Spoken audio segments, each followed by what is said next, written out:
Majority Leader Manix Dalipe natalo sa mayoralty race sa Zamboanga City habang kanyang kapatid na Dalipe natalo rin. Magbabalita si Eli Dumabok.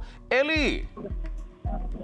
Yes, nawala na nga sa listahan ng mga magiging leader sa Zamboanga City ang itong mga Dalipe matapos matalo sa 2025 midterm election na kahapon sa partial and unofficial ranking sa local election 2025 na inilabas ng COMELEC alas 9 ng umaga kanina na may 97.63% at halos sa 3% na lamang ang hindi nabuksan.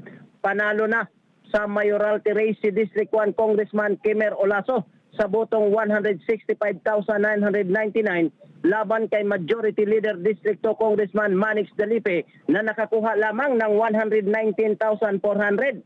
Natalo rin sa District 2 Congressional race si Zamboanga City Mayor John Dalipe na nakakuha lamang ng botong 65,319 laban kay Putik Barangay Captain Jerry Perez na nakakuha ng 98,101 votes.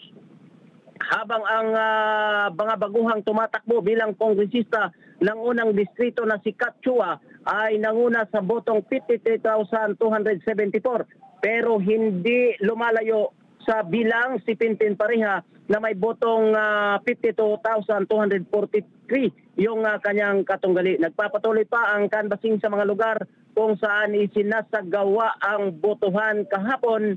Hanggang sa mga oras na ito, may mga canvassing pa rin na nangyayari sa mga lugar. Sa Isla ng Basilan, tuloy-tuloy ang canvassing sa provincial level dahil hanggang sa mga oras nito, nasa 20% pa lamang ang mga ECM na dumarating sa provincial capital. Yan man ang update dito sa bahagi ng Basulta area. Eli Dumabok para sa Mata ng Halalan 2025. Eli? Matatag, matapang. Yes, go ahead. Eli, kamusta ngayon dyan? Medyo payapa naman na ba? Wala na yung mga napabalita kahapon na mga kaguluhan?